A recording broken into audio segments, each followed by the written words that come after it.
And before this week, the EU referendum leads tonight's debate in Kent with David Dimbleby. Tonight we're in Folkestone and this is Question Time.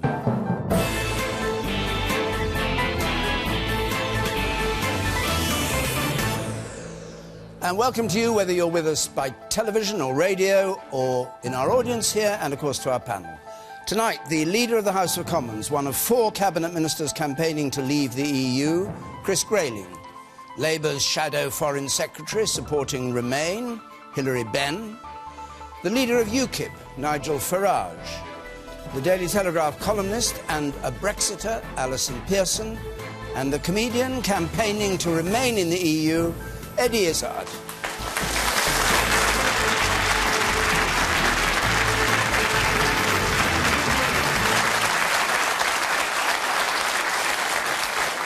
And remember, of course, you've got Facebook, Twitter, or texting 83981 if you want to comment on what's said here this evening. Matt Dickinson has our first question, please. Matt. Yesterday, William Hague said that voters should not make their decision in the referendum on the basis of controlling immigration. Do you agree? William Hague made this statement yesterday. Nigel Farage, was he right? Extraordinary, isn't it? This was the Hague who, of course, was the great Eurosceptic leader of the Conservative Party, who fought against the euro, who railed against European integration and appears to have really rather sold out. Look, whichever way you cut this, immigration is the #1 issue in British politics. It has been for some years. The opinion polls are astonishing. 77% of the British public want cuts to the numbers coming into Britain, and over half the voters want a reduction to near zero. So people are very upset, they're very unhappy, they're seeing the impact on local schools, they're seeing the impact on GP services, they're seeing the impact on housing or the inability of young people to get on the housing ladder. So that's why it's the #1 issue. And I think that the reason in this referendum why we have to talk about this is all the while, that, which is a British passport, or should be, but the first 2 words on it are European Union, that is available to 508 million people. And any of those people, if they wish, can come to this country. We have no control. The only way we get control is to vote to leave the European Union. And I think William Hague shows he's just completely lost touch with where the British public are on this issue. Okay. In my mind, this is the issue that will decide the referendum. And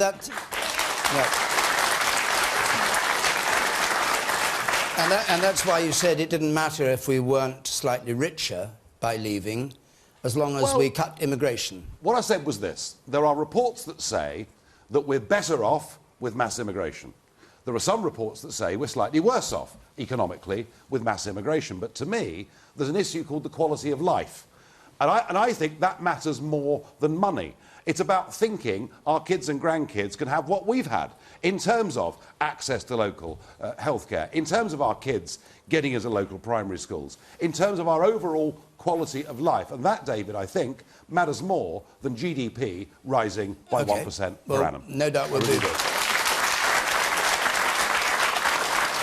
Eddie Izzard.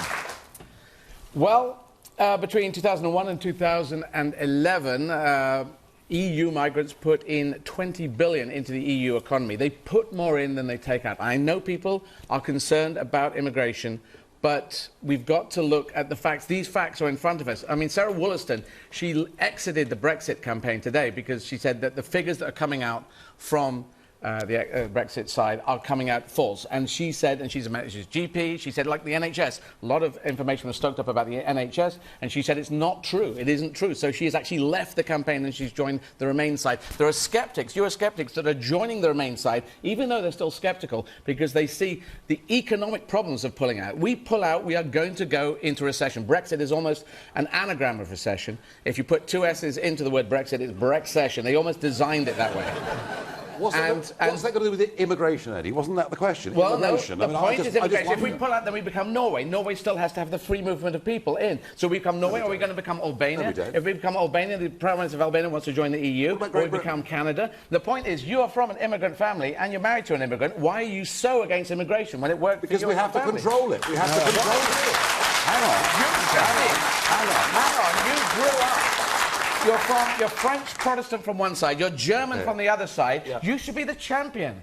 Well, I am. Of people who are immigrants coming in. Look what they did. They got it to your situation. Why do you want to stop people from the Commonwealth coming in? Because we have an open door to Southern. Why do you want to stop people coming in from countries? Because I want to have an Australian-style point system where we get the right people coming to Britain in the right numbers. Nigel, you told your followers to bully people to vote for you. This is not the right attitude for you to have. If we go on with current levels of immigration, you've got to answer your own situation here. Our population will be 80 million by 2040. All right. How are we going? All right, I'm going to... How are we going to cope?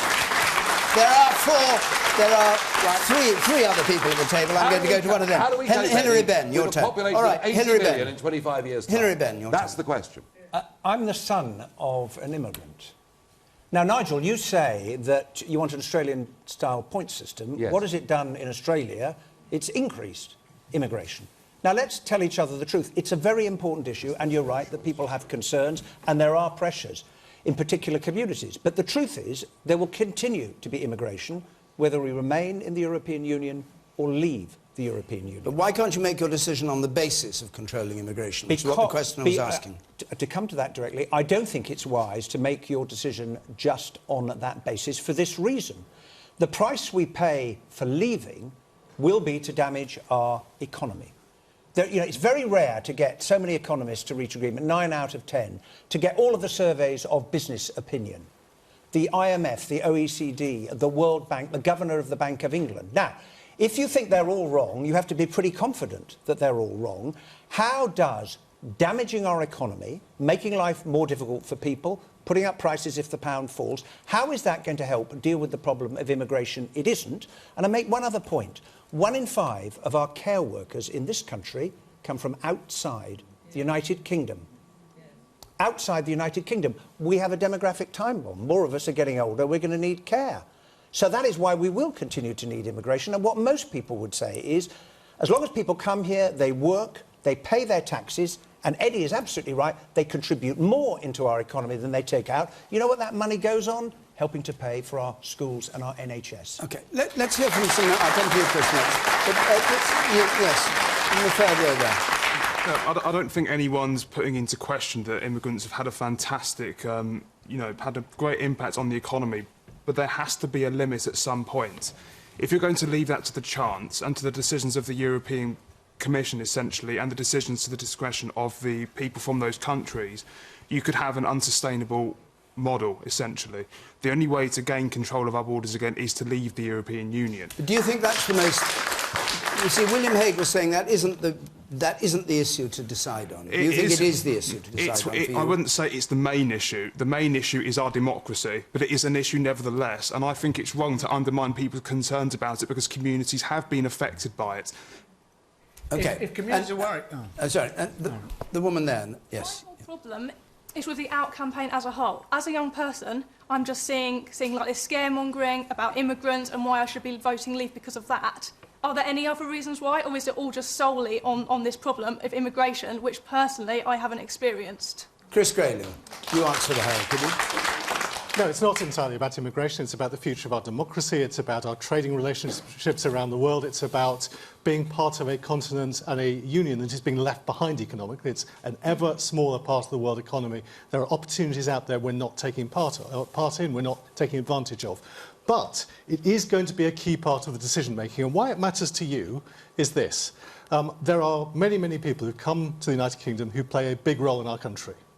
But if we carry on bringing to this country every year the equivalent of a city the size of Newcastle upon Tyne, for all of us who live in the South East, I live in the South East too, it is going to change the nature of the communities in which we live. It's going to become more built up. It's going to become more congested. There are going to be more pressures on our public services. And if that's going to happen, and if we're going to decide that's the right thing for our economy, I think at the very least you should have a say. And right now, we as your elected politicians have no ability to set limits on the number of people who come and live and work here. And the reason it makes a difference to you, you're going to want somewhere to live in the future, you're going to want to move up the housing ladder. The more people there are here, the more challenging it is for us to provide housing for all the people who are here already, to provide opportunities for all the Except people that who are they here put already. 20 billion into the UK economy. Yeah. But Chris Grayling, there's an interesting point here. Your party said they would reduce immigration to tens of thousands, maximum, therefore, 100,000. And then you say you can't control EU immigration. 184,000 people are coming from outside the EU. So even on the bit you can control, you've done nothing to bring the numbers down. Why is that? And we need to do more, and we've just No, passed... but why haven't you done it? The people are asking... You're saying leave the EU, that will solve that bit of the immigration, but what about the 184,000 that you've had years to put right? Well, there's a job of work to do. We have just passed another immigration act that tightens up our system. So you have failed. Well, we've clearly got more to do. So why should anyone believe that you're going to succeed by leaving the EU if you can't get the bit you can control right? Because we have just... We've just passed an immigration act that will tighten up the system for people from outside the European Union. We can't do that for people inside the European Union. We cannot even say that people who come and live and work in the United Kingdom should have a job before they come here. That is illegal under European law. Surely we should have a say. Surely we should be able to set some limits. Isn't that what being a democracy is all about? If we do that, do we become Norway? Let's hear from Alison. I'll come to you in a minute. The man there in the 1, 2, 3, 4th row there, you. I don't think it's an issue. I think immigration can be the biggest issue of this debate, simply because it affects so many other things. We have, for example, our green spaces seem to be disappearing as we go on, our forests. It seems this is also not just an economic issue, but an environmental one as well, and I'd like to hear a bit more about whether we can actually keep a sustainable population, sustainable cities, while we have we're not hitting the immigration target. If we go into recession... hold on, we'll keep that one from them. The woman up there on the right. I think that it's quite right. We do need the immigrants. They make a good contribution to us, but also I think that there's no reason why we shouldn't have immigration, obviously, if we leave the EU, because... we can then have the people that we need and the people that we want, and I do think we would have more of a say in it. But there's no way... I don't think very many people, if any, are saying that we don't want any. Okay. You know, we need them, we want them. Alison Pearson. I don't think anyone's saying we don't want any. We had 330,000 last year, and the Treasury's own predictions are that in 14 years' time it'll be another 3.2 million. These are vast figures. And one thing I really was offended by that William Hague said, and I feel some of these Remainers, very lofty, quite complacent and arrogant, let's not let these, you know, the little people bother us, let's think globally. He used the phrase, parochial concerns. Don't vote on parochial concerns. So let's still think of some parochial concerns about in my village. Can you get your child into the local primary school? Can you get the sibling of your child into the same primary school so you don't waste 20 minutes commuting on your working day to another school? Isn't that because there was a recession in 2008 and then austerity came in? I haven't finished. I'm sorry. Okay. Well, I thought this was We've had an awful lot of men speaking. We had a lot of male voices, and I'm going to speak now. So this is about families and mothers and children, and half of all maternity units in England have closed their doors in the last 2 years for up to 3 days because the pressure on midwives and on the service in general is dreadful. We had some figures out this week about the NHS, which were buried because of Sarah Wollaston's defection, but waiting times have gone up. So everywhere we look, we have to create by 2024 900,000 school places. Lots of children can't get into their first choice of secondary school or even their third choice of secondary school. So this is not about keeping foreigners out. This is about our country. How many people can we sustain and maintain the quality of life? I just want to finish with one thing. Be quick, because you made quite a long statement. Former Chief Rabbi Jonathan Sachs said, if you have a well-integrated country, it feels like a home. He said, if you have too many people coming in, he said, it feels like a hotel. No. On 23rd of June, we have to decide, is this our home or is it a hotel? It is. Okay.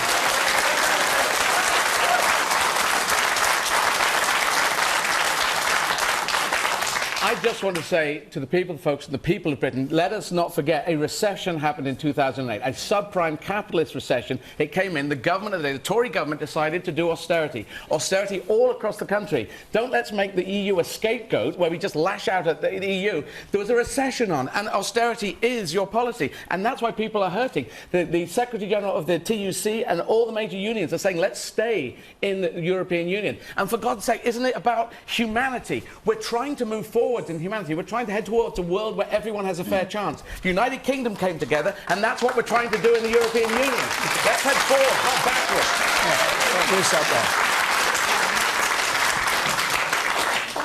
Yeah, the biggest problem I find is we have a housing deficit. You know, we can't build enough houses.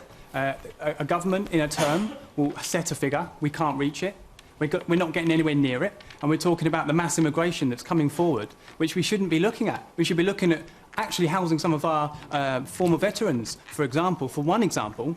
But we've got many families that are looking for property.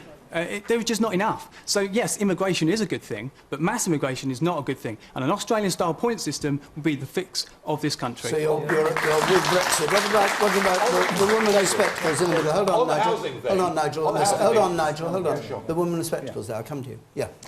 Yeah, I completely agree with Eddie. The issues around housing and health and the other systems aren't about immigration. They are. People are resources. They're not. Let her voice be heard. Let her voice be heard. Sorry, you'll have to start your sentence again because everybody shouted you down and they're not going to. Go on. There are much more complicated reasons why those systems are breaking down. A deliberate attempt by the Tory government to break down those systems because it's part of the social welfare system. And it's an easy scapegoat to break Can I just pick up blame that point? immigrants. Because I think this is a really important point, and Eddie has just said it. Let's ask ourselves the question, what is austerity? Austerity is a simple concept. It's living within your means. We cannot borrow and borrow and borrow in perpetuity into the future and pass those debts to our children. Rich people caused the subprime market meltdown. Poorer people are having to pay for it. I'm sorry.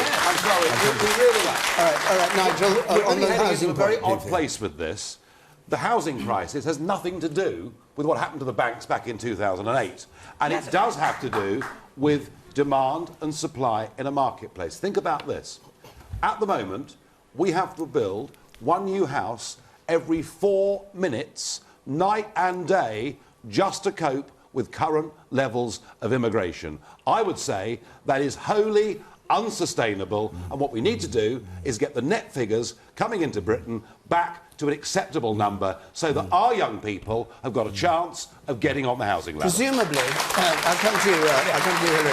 But Nigel, presumably the immediate effect, if Britain voted Brexit, would be a rush of EU people coming here to get in the 2 years before Brexit had taken place. That will depend how the British government handles all of this. Well, you can't stop it if you're in the EU, can you? Well, there are two factors. One is, if we say the door's closing in X number of months, there could be a flood. The other is, the Eurozone crisis is coming back in July of this year. The third Greek bailout's on the agenda. And I fear, actually, economic collapse in the Mediterranean could lead We're going to go into recession. So the governor of the Bank of England, Mark Carney, says we'll most probably go into recession. I tell you what, luckily, Eddie, we didn't listen to you. We didn't join the euro. Otherwise, we'd be totally skint, wouldn't we? Mark Carney didn't say. Skint. The governor of the Bank of England, you're going to ignore. The governor of the Bank of England, Nigel. You still haven't explained why you, as an immigrant family, are so anti-immigration. I don't think you... Everyone here would like to hear, the whole of the country would like to hear, because we want to control it. I think we should make you change seats if you go on like this.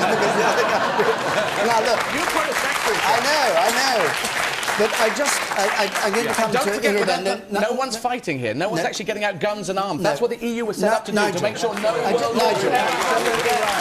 Nigel, I want just to address this. You said that if a vote for Brexit happened, there would be a 2-year period when people could flood in. I remember you talking about when Poles flooded in, when Poland was admitted to the EU.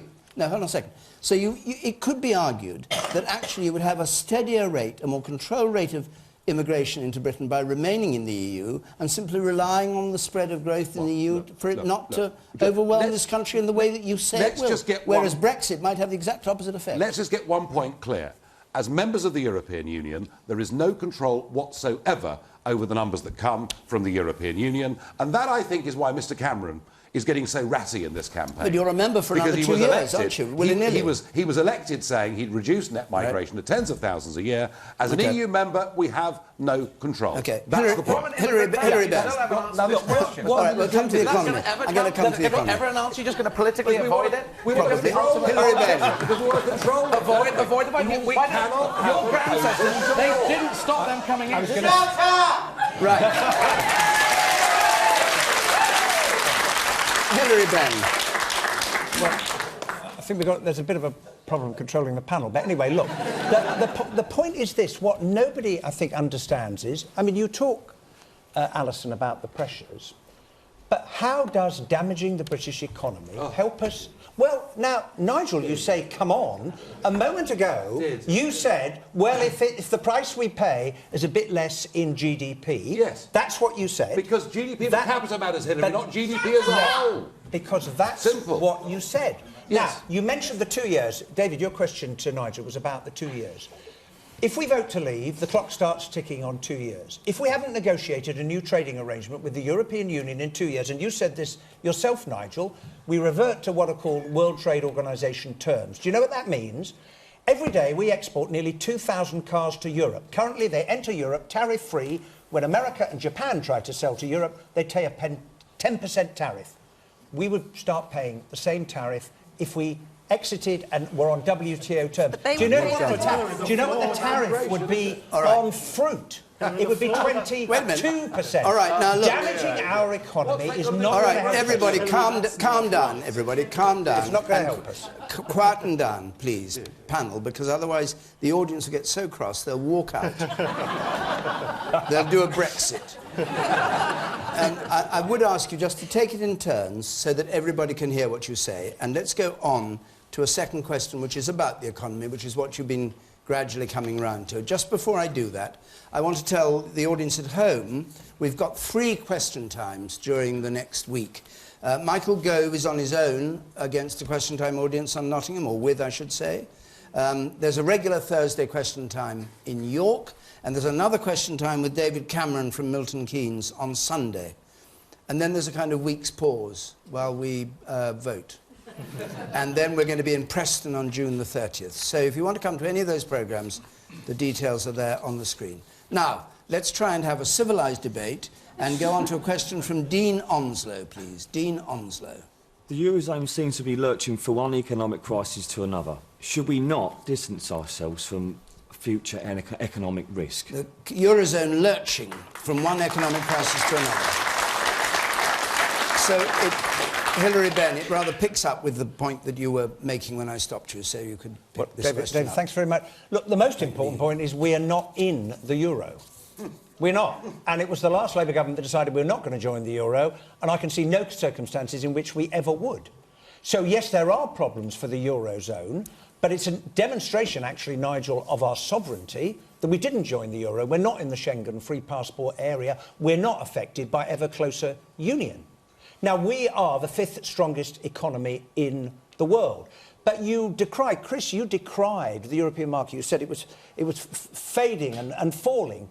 44% of our exports go to the European Union. It is our biggest customer. And the idea that if we walk away from Europe and then try and ring them up afterwards and say, can you give us a good deal? Do we actually think that France and Germany will give us a better deal outside than they give themselves inside the European Union? I don't think so. What about the damage that's been done, though? What about, and Nigel Farage referred to it, and I think Chris Graham did, the damage that's being done now within Europe by the Eurozone countries and the problems they have? Are you saying that will have no impact at all on Britain, and we wouldn't therefore be better trying it outside? It's having a big impact on the European countries that are particularly affected, where there are high levels of unemployment. That is the result of them having chosen to join the Eurozone. But coming out, not only do we have to renegotiate our trade deal with Europe, we have to renegotiate our trade deal with 53 other countries in the world that we have deals with currently, precisely because we're part of the largest single market in the world. And that is why all the economists and all of the studies have said we will be worse off, and I don't see how that helps the country one little bit. Chris Graham. The key point that you're missing when you talk about our trade with the European Union is that we buy far more from them than they buy from us. We have the most monumental trade deficit with the European Union. And in what world will the German government say to its car makers, who sell 1 million cars a year in the United Kingdom, we're going to restrict your access to your most important market? In what world are the French government going to say to the French farmers, and down on the south coast you know all about the French farmers and how they can get stroppy and blockade ports and the rest, in what world are the French government going to say to their farmers, we're going to put the price of your products in the United Kingdom up so you don't sell there anymore? You know, it's not going to happen. We in the United Kingdom will, outside the European Union, represent 17% of the EU's exports. Now, those of you in the audience in business, in what world would you go to war with your biggest customer? It's not going to happen. Are you saying there'll be no tariffs raised against Britain exporting to Europe? Well, why would the Europeans impose tariffs? Because I heard Nigel Farage say, you said 5% might happen, didn't you? And it was cheaper than paying into the EU. The reason that we will have a free trade agreement is they will have to accept putting tariffs on the goods they sell to us. And we buy more from them than they buy from us. And it will cost EU jobs if they damage their access to our market, which is why they won't do it. Nigel Farage, you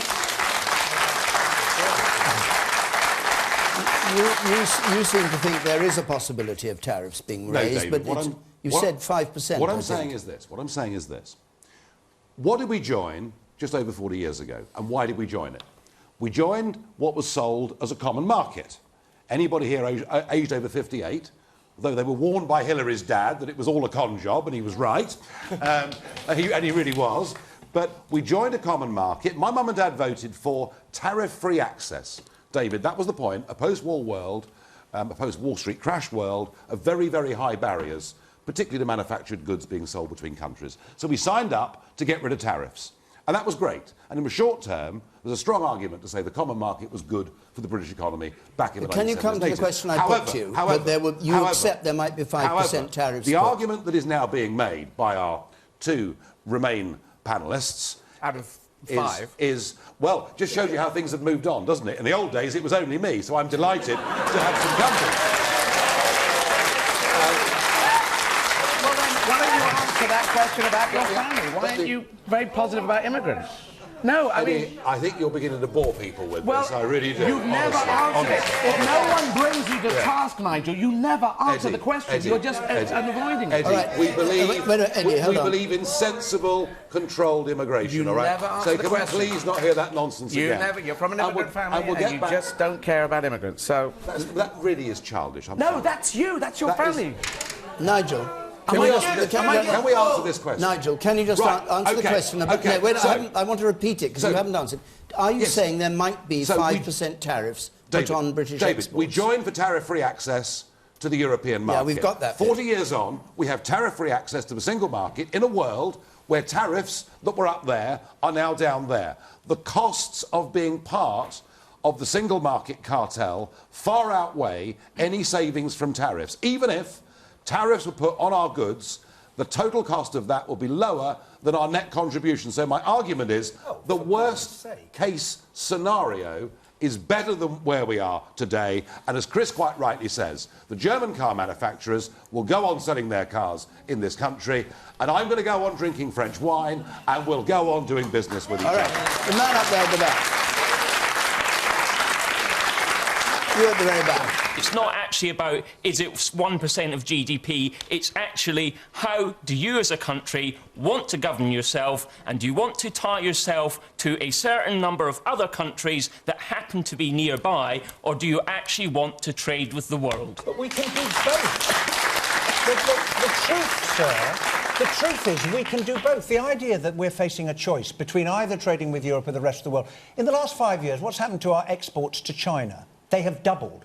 What's happened to our trade with Commonwealth countries? It's gone up enormously. It is not a competition between the two. Now, Nigel said a moment ago, even if there were tariffs, then that would be more than compensated for by the contribution we wouldn't have to make to the budget. Are you suggesting, Nigel, that you would then use that money to compensate businesses in Britain that were facing the cost of a tariff? Is that your policy? Well, Hillary, it isn't just about businesses, it's about consumers. And why don't you come clean with the public? That when they buy goods from outside the European Union. If you buy a Japanese motor car, you pay a 10% tariff. If you buy kids shoes for school, you pay a 17% tariff if they come from outside the European Union. What we've done here, we've inextricably linked ourselves economically to this Fortress Europe idea. And what I want, Hillary, is us to be a global trading nation with cheaper prices for our consumers. That's what I want. Yes. I'll come to it. All right. Now, wait. The woman there, you had your hand up there. Mr Benn said it's not about sovereignty. It is about sovereignty. It's about democracy. You said... I didn't say it was about sovereignty. I didn't say that. It is about our crown waters, our fishing industry, our farmers who get subsidised to put their land aside so that they don't make the food that we can eat. Our fishing industry, they were given subsidies to burn their boats so that the fishing quotas could be given elsewhere. All right. I want to... I'll continue. I want to hear, we've had a number, I know you're 50-50 Remain, or pretty well 50-50 Remain and 50 exit. I want to hear from some Remainers who believe that what is happening is you, yes, indeed.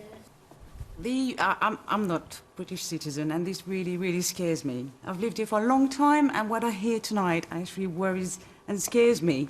The EU was created originally by 6 countries, after the war, for peace and for stability. Where is that now?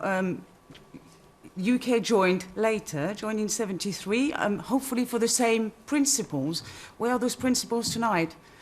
Where is your search for stability, for I don't know, to keep those ideas going? And what I've heard tonight, actually why I'm scared now, is what I've heard tonight is certain things that were told, were said in 1933 in Germany. Or not at all.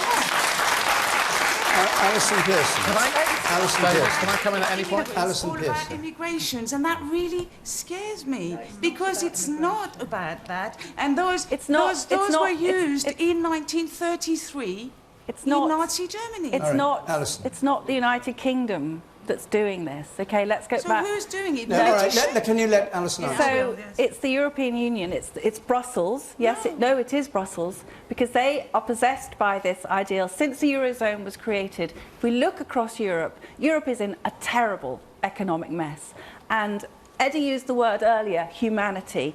The men, the rich, white, old men, white men who run Brussels have imposed austerity and terrible conditions. Southern Europe is, there are shortages of medicine. It's incredibly high. Well, they got themselves in problem. They voted to come back in.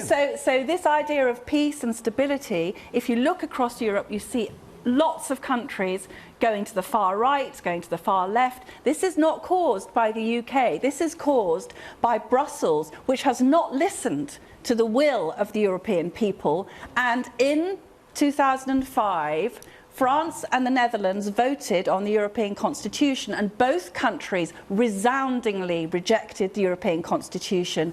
And Brussels didn't listen. They didn't listen when the Greeks had a referendum and said, "Please don't impose any more austerity on us." And the head of the European Union. Who is Brussels? Please. No, I'm sorry, but saying Brussels is not right, because who is Brussels? We are all Brussels. They are all people.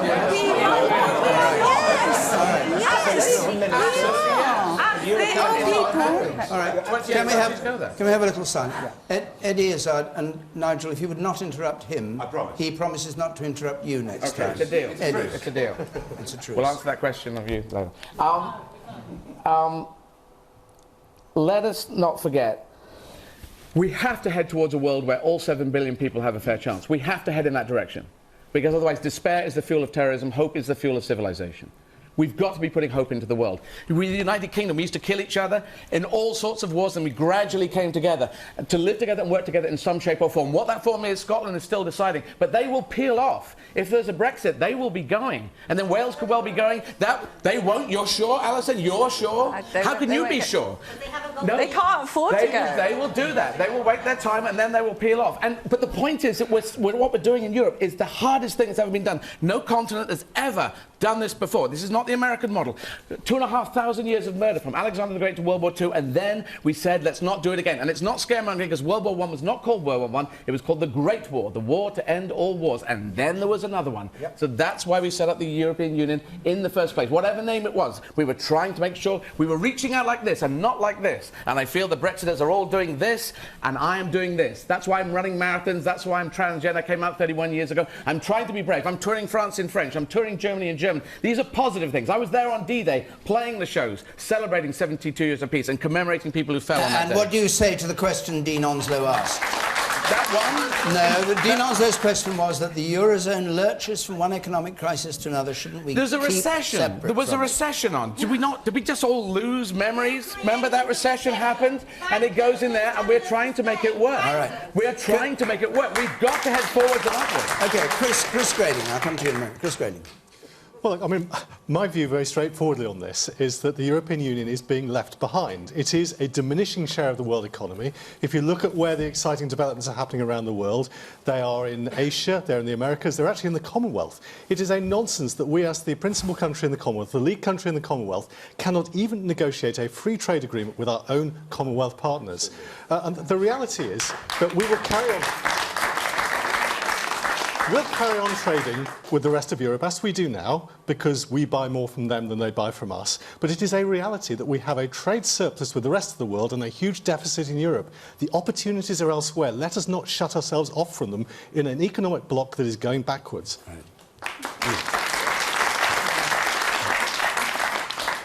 I seem to be a rare beast in the room. I haven't made my decision. I've got my postal vote with me in my handbag.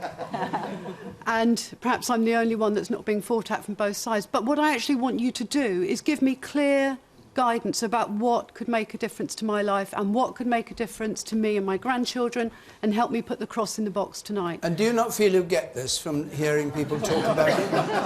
We're trying. We are trying. I spend my time thinking, is that a plausible comment they've just made? Is that feasible? Is that viable? Is there a competent and confident leadership after the referendum?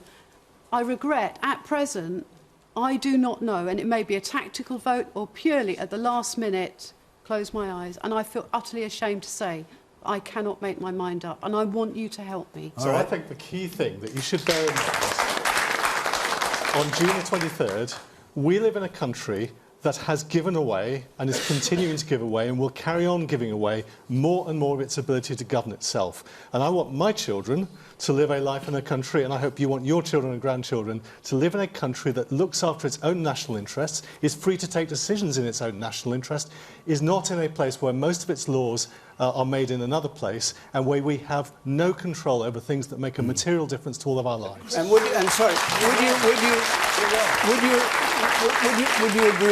you agree in talking to that woman that the important thing in this is that the information given should be, as near as possible, accurate as far as you know? Well, we should try and explain the issues as carefully as we can. All right. That's what I think. For our different perspectives tonight, we're all trying to explain the issues as we see them. All right. We just disagree. Polly Radcliffe, let's have your question then. Given Sarah Wollaston's statement that it simply isn't true that Brexit will unlock £350 million a week, can we believe a word the Leave camp say? And you'll know that the 350 million a week claim, all of which apparently, according to the commercial that I saw on television just half an hour ago, is all going to be spent on the NHS, or can all be spent on the NHS.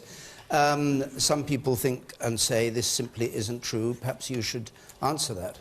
Well, let me explain what the number is. It is a gross figure. It is the official Office of National Statistics figure for our weekly contribution to the European Union, table 9.9 of the ONS Pink Book 2014. We get about half of that money back with strings attached, in the form of grants that are decided in Brussels and in the form of a rebate that is constantly being argued about by European partners. Sorry, what are the strings attached to the rebate? The rebate is money that doesn't go there. Well, the rebate is calculated varies on a year-by-year basis. What are the strings attached to it? No, it's calculated a year later and netted against But the Treasury gets it. Yes, I don't understand something. You get 350 million a week you pay, 95 million a week. It goes back to the Treasury. Yes, it's so how can calculated that a be year. spent on the NHS? They can spend it now if they want to. Well, can I finish? The other half, which is about £10 billion a year, is money that is spent elsewhere in Europe. That is money that could be spent on our priorities here. We've said in the campaign we think that we'd be able to release £100 million a week, £5 billion a year extra for the health service, as well as having money spare to remove VAT on fuel bills and do some other things. Do you regret that 350 billion, which has been roundly criticised by people? It's the overall figure. If you look at a job advert... If I give you if I ask for £100 from you, I say, give me £100, Chris, and you give me £100. Actually, I don't need that 100. I'll give you 25 back. Have you given me 75 or have you given me 100? If you apply for a job...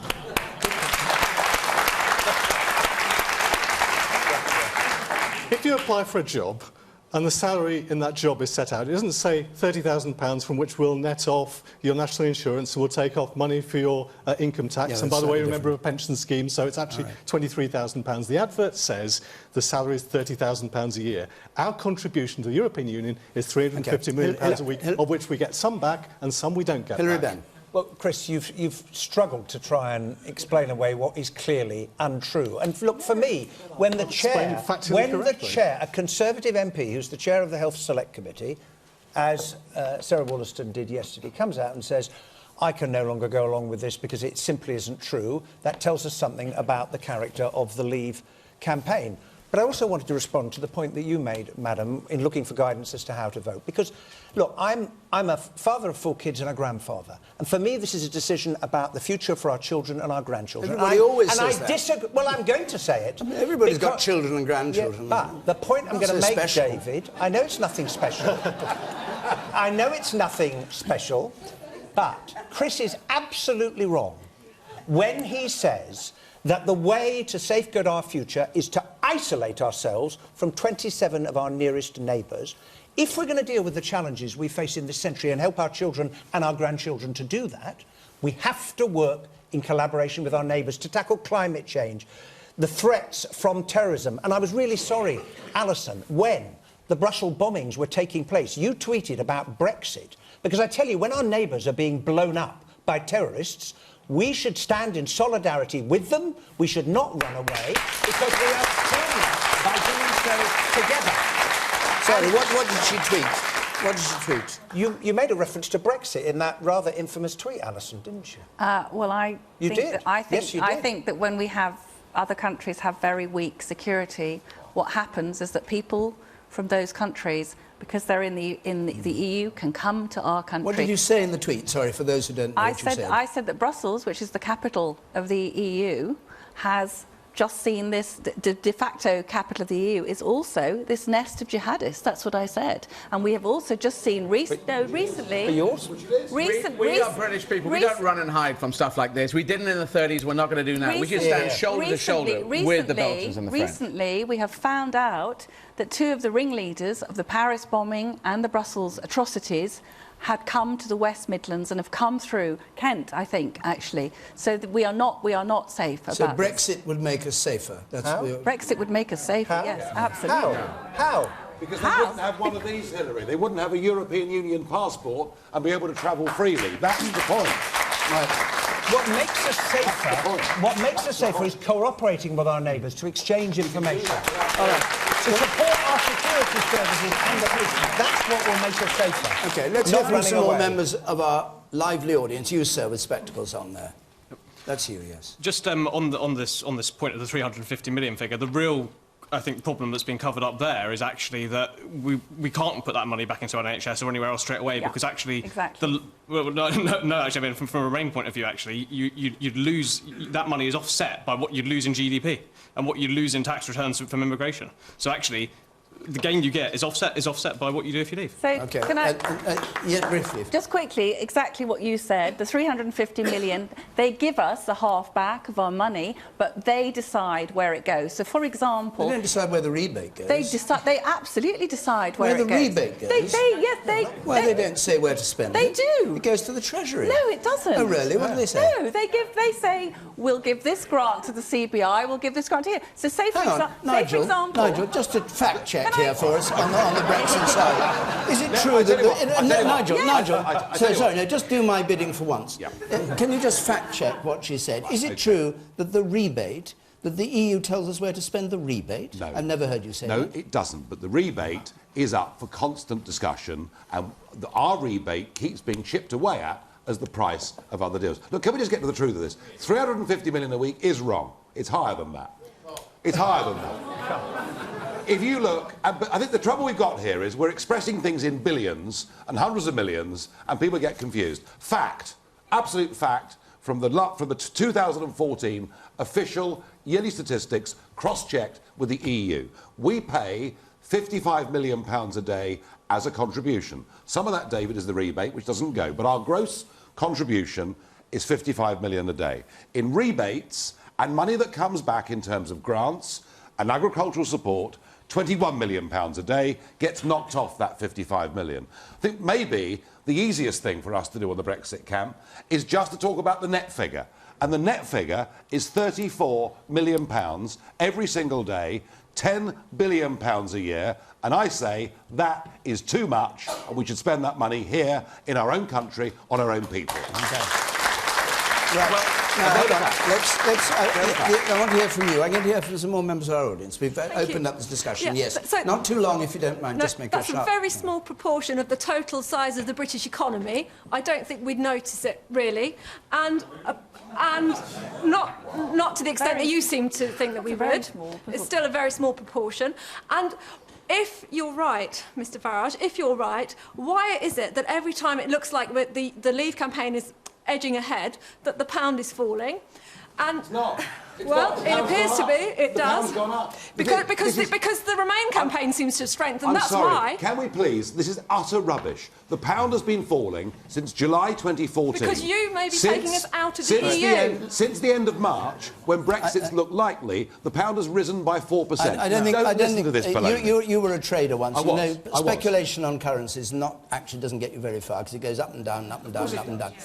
A woman there, and then Eddie, I'll come to you. The woman there on the right there. What is not credible is that people in the Leave campaign, like Nigel Farage and Chris Grayling, would invest that money in the NHS. Nigel Farage doesn't even believe in the NHS. Chris Grayling prevailed over the most devastating so-called Andrew Lansley reform, which is basically cuts and privatising of bits of the NHS. My local NHS, and I will carry on doing so. But Nigel wants an insurance-based system. Well, Hillary do want an insurance-based system. You do. Do you know what I'd like to do? Do you know what I'd like to do with the 10 billion? I would like that 10 billion to be spent helping the communities in Britain that your government damaged so badly by opening up the doors to 8 and then 10 former communist countries. And what people need, Hillary, are schools, hospitals, GPs. That's what they need. All right, let's have a I just want to say something. Silence for Eddie The Izzard governor again. of the Bank of England says we will most probably go into recession. The IFS, the OECD, it's the World Trade Organization. Barack Obama says don't leave. Hillary Clinton backs him up. And Donald Trump is the only one on their side, and he is to the right of Attila the Hun. So that is not someone that you should be following. Donald Trump is the only one. You don't hear this economic argument. They're just talking about immigration, immigration. No, we're not. But Okay. you said the back you're there. not, but normally You're you're at the not. back. You're at the back. The question was about Sarah Wollaston's changing her mind, her decision. It's rather depressing that she changed her decision because of the way the campaign was being run and not on the issues themselves, or that was how it came over. Yes. All right. And you, sir, there, the man there in the grey-blue shirt, yes. And then the woman in front of you after you, yes. You're bald-headed and blue shirt, yeah. Nothing against you, just how to identify you. Separated at birth. In some regards, it doesn't matter what Nigel thinks, because Nigel's not elected.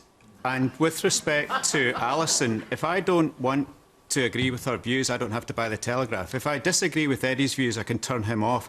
But what, for me, is the crux of the matter is sovereignty. And the two elected ones, and there's things about both of you I dislike, I'll be quite honest. But if I dislike you enough, I can vote you out. Yeah. I can't have the same effect with a European setup. So if our laws have been made in Westminster, I can get rid of you. vote Nigel out. You can vote Nigel out. That's quite. You can vote me out of a job. We're voting for Brexit. I'm the turkey that'll vote for Brexit. Well, yeah, you can vote that. You know, absolutely. No problem. And the woman in front of you. The woman in front of you there. My problem with the Brexit campaign is not so much the figures. I think figures can be manipulated by either side. I think the problem is, and it's the same with the Remain campaign to an extent, it's all if. If we come out, this might happen. Well, I, like the lady at the front, am also not decided, and I am swayed by some of the Leave arguments, but I still don't really know what will happen if we do leave. What's your hesitation about? Is it about whether immigration would be better controlled? Is it about the economy? I think whether there'd be a recession? What is I think your the worry? biggest one is about the economy, and all the Remain campaigners say if we stay in, the economy will be better, and all the Leave obviously say the opposite. But which one do you believe, and what figures do you believe? No, listen to her. She's made her point. That's what we do. No, you've all made your point several times. We take your point, hear what you said. I want to take another question. We've only got about 8 minutes left. Belinda Walker, and this is relevant to what was being said by two former Prime Ministers, John Major and Tony Blair, today in Belfast. Belinda Walker, let's just have your question. Yes. Will an unintended consequence of Brexit be the breakup of the United Kingdom? Will an unintended consequence of Brexit be the breakup of the United Kingdom?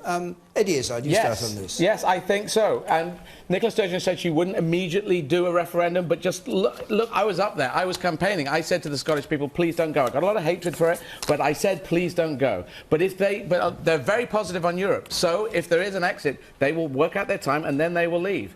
And Wales could do that as well. I mean, and then north of England could split up. I mean, there's no logic in the... If you think about the logic of the direction of Brexit, I'm trying to say we've got to go forward and try and make Europe work. We've got to stay in to try and make it work. It's for the future of humanity. Now, if you exit, you cut it down, then Scotland could well go, and then Wales might be there, but then the north of England would say... where do you go in the future? There's no future except getting smaller in the Little Englander. The Nigel Farage Little Englander, ex-immigrant coming in. I don't know where that goes. All right. Chris Grayling. Little Englander. The first thing is... Are you a Little Englander? I'm not a Little Englander. And my ancestry goes back 700 years in this country. Well, so does mine. Well, there you go, then. Well, why mum was are you born in more Ashford. insistent on your sovereignty, then? No, but the point is we're trying to pull it. We are joined part of a club to make the whole economy better. Our economy is better if we're inside. And if we come out... No, it isn't. Yes, it is. No, it isn't. Yes, it is. All right.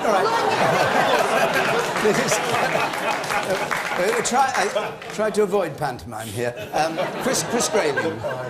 The first thing to say is the Scottish people, thank goodness, and well done for campaigning, Eddie, voted to stay part of the United Kingdom. We are one United Kingdom. We vote as one United Kingdom. Every single citizen, from Stornoway to St Ives, will vote with the same weight about all of our futures in or out of the European Union. I say thank goodness Scotland didn't vote for independence. If it had done, it would have been in the middle of the most profound financial crisis now because of the collapse in the oil price. And actually, at the Scottish elections, the nationalists went down, and the most recent polls show that support for nationalism in Scotland has gone down. We are one country. I'm proud to be one country. We should carry on being one country. And it's just worth touching briefly on the Northern Ireland point. We've had a common travel area with Northern Ireland and the Republic of Ireland since 1923. Those who suggest that somehow that is going to disappear because we leave the European Union are simply not right. Our relationship with the Republic of Ireland is very different to any other EU country. It will carry on as it did before. All right. Well, I know we're not meant to do... You're not meant to be doing blue on blue, but David Cameron, the Prime Minister, is worried that Brexit would lead to a second Scottish independence referendum. John Major says the plain, uncomfortable truth, I quote him, is that the unity of the United Kingdom itself is on the ballot paper in 2 weeks' time. They're both wrong. Well, I'm afraid I think they're both wrong, and the most recent opinion polling in Scotland during this campaign, in the last few days, at a time when the Brexit campaign has been gaining momentum, has shown actually a fall in support for Scottish separation. All right. Alison Pearson. No, going back to what Chris said, I mean, the simple economics of it is because the oil price has fallen, Scotland can't afford to leave. I'm Welsh, and I actually think that Wales might be with Brexit. Just want to quickly come back You to think Wales might be with Brexit? I think Wales might be with Brexit, yes. A lot of sounding. And Scotland, you think? I'm Welsh, and I don't think they will. OK. Just say why. Say why. We'd better hear your view. You think I just Wales think will that, remain? you know, we've been isolated for so long and we're part of Europe, and I think we're better together. We're stronger together. I think all is better together. Eddie's going on about, this lovely, harmonious thing. Is that not what we're trying to get to, Alison? Surely. You may not be, but I'm trying to do it. But it's not happening. Well, we've got to try harder, not run away from it. Running and hiding won't work. All right, Henry Benn, you'll go. It is Grayling's a hypocrite to say, I didn't want Scotland to be on their own, but yet he wants the UK to be on their own. All right, Henry Benn. The truth about the European Union is it is an astonishing achievement given what we used to do to each other. You only have to visit the graveyards of the First and Second World Wars to know how important this creation is. And yes, it's difficult, and sometimes we don't get everything that we want, but it's a lot better than fighting each other. To answer your question directly, it could well lead to the breakup of the United Kingdom. Now, we just spent the time in that referendum arguing in Scotland we are better and stronger together. And now we're on a panel with 3 people saying, you know what, we're better and stronger, not together, breaking up. And that is not the right approach to take. And the nightmare, we leave the European Union, the United Kingdom breaks up, heaven forbid, Boris Johnson becomes Prime Minister, President Le Pen wins in France, and Donald Trump in America, although I think that won't happen because people will be wise enough to vote for a candidate called Hillary.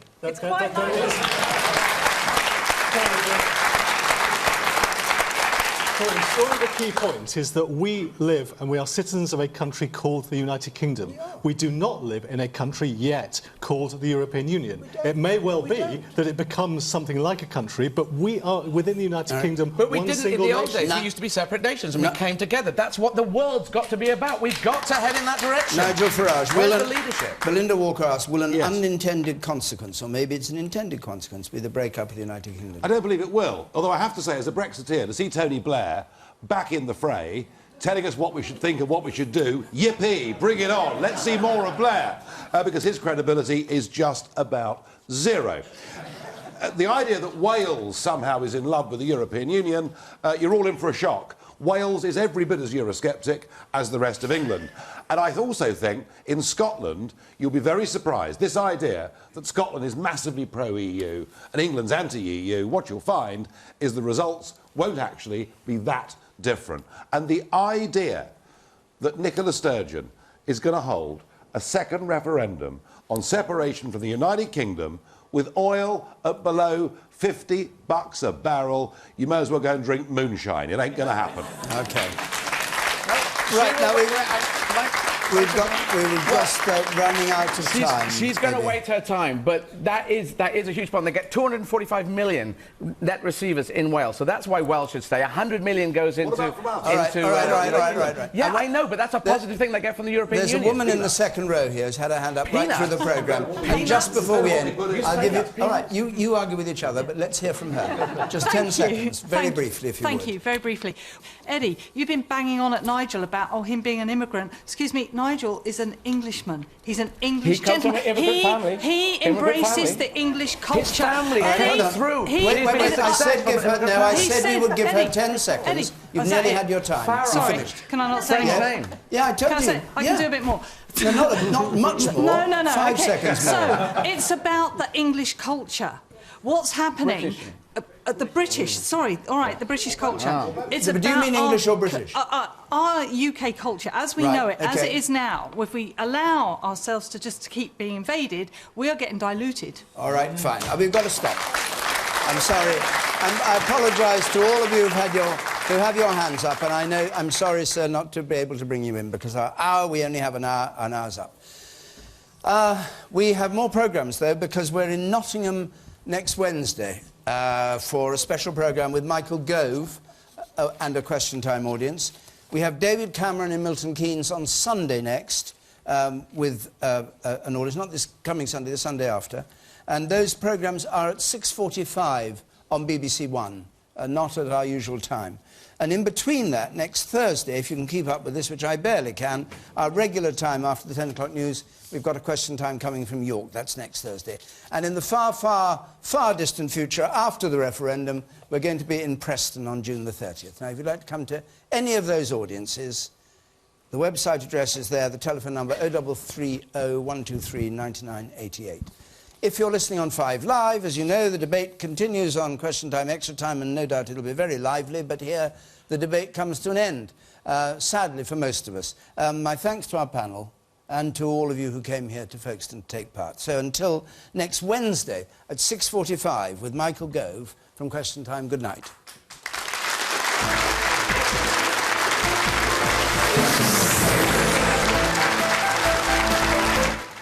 With Andrew Neil next on BBC One, Jerry Springer and documentary filmmaker Michael Moore, plus consumer champion Martin Lewis and journalist Quentin Letts among the guests this week.